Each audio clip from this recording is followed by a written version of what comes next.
I'm about to tell you why the most boring advice you've ever heard is actually a psychological weapon successful people use to rewire their reality. And at the end of this video, you'd understand why consistency feels so boring or why it works like magic. You'd understand why your brain is constantly sabotaging you every time you try to be consistent and how to hack it. But first, let me ask you this question. What if everything exciting you've been chasing is actually the reason why you're stuck in mediocrity? Stay with me on this one. Before we go right into this video, I'd like to share that the idea behind this video is coming from a very personal place. A few weeks ago, I was totally unmotivated to make any video, and that was probably because I was getting low engagements. And I remember sitting down there asking myself, why is consistency so hard? I mean, I know it's the key to growth, but why is it so exhausting and boring? And that question sent me down a rabbit hole. What I found out changed my perspective for consistency. And my hope is that at the end of this video, yours is changed too.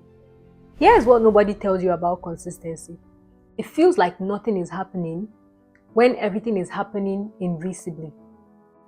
As you're watching this video, your heart is beating roughly once per second. Boring, right? Except this boring consistency is what is keeping you alive. Take it away for a few minutes and every other thing becomes irrelevant. But here's where it gets weird. Your brain, the same brain that depends on your heart's consistency to survive, is actively resisting consistency in almost everything else. Now, this is because consistency does not trigger the part of the brain called the salience network. This is the part that screams, pay attention, or this is important when something new or different happens. And that's why you remember your wedding day, but you don't remember what you had for breakfast 2 Sundays ago. Now, let me tell you what is actually happening in your brain every time you try to be consistent or boring.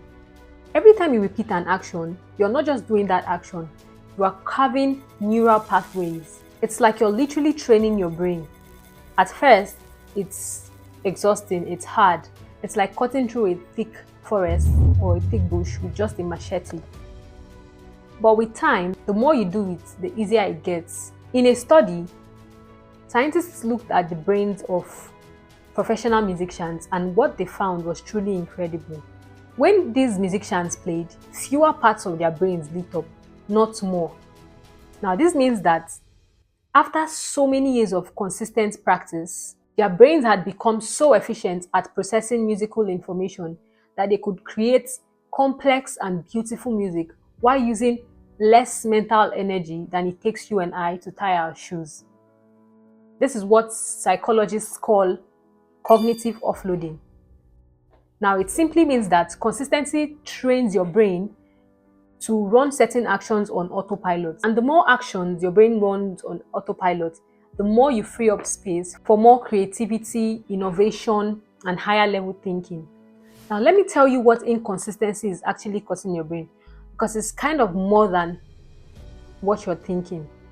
Every time you start a new habit, stop an old one, or you change your approach, your brain has to pay for what is called switching costs. Now, it's like tax on your mental energy. When you do something, your brain doesn't just remember what you do. It remembers what you are. Every consistent action is a vote for the type of person you believe yourself to be. When you go to the gym once, you become someone that went to the gym. But when you go to the gym 100 times, you become someone who goes to the gym. You become someone who works out. Your brain begins to look for evidence to confirm your new identity, which makes the behavior feels more natural, which in turn reinforces the identity and makes the behavior more easier. The Chinese bamboo tree provides a perfect metaphor for consistency. In its first 4 years, you see almost nothing, just a tiny shoot. You water it, care for it, you fertilize it, and it barely grows a few inches. But in the 5th year, it grows 90 foot in 6 weeks. Now, the question is, did it grow 90 foot in 6 weeks, or it grew 90 foot in 5 years? Here is your answer. Most of the growth was happening underground, invincibly. preparing a strong root system that could support such explosive growth. Most people think consistency means linear progress. Do X, get Y results. But real consistency creates compound results. It's not like a straight line. It's like a rocket launch. It takes forever to get off the ground and suddenly it shoots up fast. There's something called consistency threshold in human behaviors. These are tipping points where sustained consistent actions suddenly produce dramatically disproportionate results. Warren Buffett didn't become wealthy with just one brilliant investment. He became wealthy from making consistently good investment decisions for 70 years. That long-term consistency compounded into massive wealth. That is exactly what you get when you stick to the same boring process every single day. It's also a reason why most breakouts fail overnight. Leila Homozi, one of my favorite voices in business and growth, in one of her videos, The Principles for Making Money, she stated one of those principles as, you get all the money at once.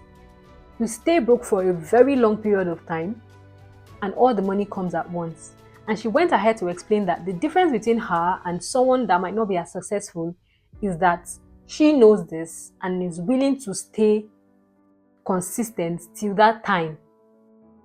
She's willing to put through the boring process of staying consistency till the result finally shows up. That's the power of compound consistency. And as Bill Gates wisely said, most people overestimate what they can achieve in 1 year, but underestimate what they can actually accomplish in 10. Consistency doesn't just build your network or skills, it creates opportunities for you, it builds your reputation. When you show up regularly, people begin to count on you. And when people count on you, opportunity flows in. Now, here's the twist I promised at the beginning. Why consistency feels boring isn't a problem. It's actually the point. It's a proof that you're doing it right. Now, boredom is actually a superpower that most people have trained themselves out of. When we are bored, our brains enter into what is called the default mode network. Now, it's the time or moment when our brains does its most important tasks, like consolidating memories, making connections between ideas, and even processing emotions. Most of the creative solutions happen during this period. But here's the problem. Modern life has declared war against boredom. We reach for our phones the instant we feel understimulated. We've successfully created a generation of people who are constantly entertained but never truly creative. Consistency forces you to sit down with boredom. It forces you to push through the discomfort of not being constantly stimulated. And in that space, in that quiet, boring space, the magic happens. How do you train your brain to embrace consistency? Based on the little research I made, here's a framework that actually works. The first one is what I like to call identity engineering. Don't create goals. Don't set goals. Set identity targets. Don't say, I want to make more money. Say, I want to become someone that takes my business seriously. I want to improve my skills, or I want to learn more skills and offer real value. When you say these things, there's a shift because you start adopting the habits of someone that makes more money. Which are these habits I just listed? And this becomes a vehicle that drives you towards your goal. Instead of, I want to lose 20 pounds, say, I want to become someone that takes care of their body. And what does someone that takes care of their body do? They eat healthy, they go to the gym or work out regularly, they cut back on junk foods. This becomes a vehicle that drives you to the goal of losing 20 pounds. The identity follows the behavior, not the other way around. The second step is making it stupidly small. This might sound funny, but it really works. Making it stupidly small in the sense that you don't start too big, because where most people make the mistake is starting too big. I remember when I started practicing mindfulness and I wanted to start meditation. The first day I started with 30 minutes. And it was so overwhelming because this is something I'm trying out for the first time ever. And I'm starting with 30 minutes. It was so overwhelming. I was distracted. I told myself that I'm never trying this again. And that's because I started too big. I could have easily started with 30 seconds and work my way up to 30 minutes. So later on, I understood that I needed to start small. And I started small. And today I can practice meditation for straight 10 minutes. So the point is, consistency beats intensity every single time in the long run. The third step is, don't track outcomes, track the process. Don't track how much money you made. Track how much time you spent on developing your business, making sure you're the best guy out there. Don't track how much weight you lost or gained. Track how many times you stuck to your eating plan, because outcomes are lag measures, but you see the process is the lead measure. Expect long periods where nothing seems to happen. This isn't failure. This is where the real growth happens, and it prepares you for your next breakthrough. I'm not going to lie to you. I'm not going to sit here and lie to you. This consistency thing is not easy. It's really, really hard. Your brain would fight you, your emotions will betray you, your circumstances and situation will challenge you. There are days where you feel like showing up is pointless, days when you feel like every other person is getting results faster with even lesser efforts, days where you feel like the gap between where you want to be and where you're at the moment feels insurmountable. But these are the days that separate the people who get everything they want from the people who end up wondering what could have been. Because if there's one thing I've learned from this rabbit hole, it's that the magic isn't just in consistency itself. It's in consistently choosing consistency even when it feels like the wrong choice. Now, remember the question I asked at the beginning, what if everything exciting you're chasing is actually the reason you're stuck in mediocrity? Here's your answer. Excitement is an emotion, and emotions pass by. But consistency is a decision, and decisions compound in ways that emotions never can. The most extraordinary life comes from the most ordinary moments. The most magical results come from the most boring processes.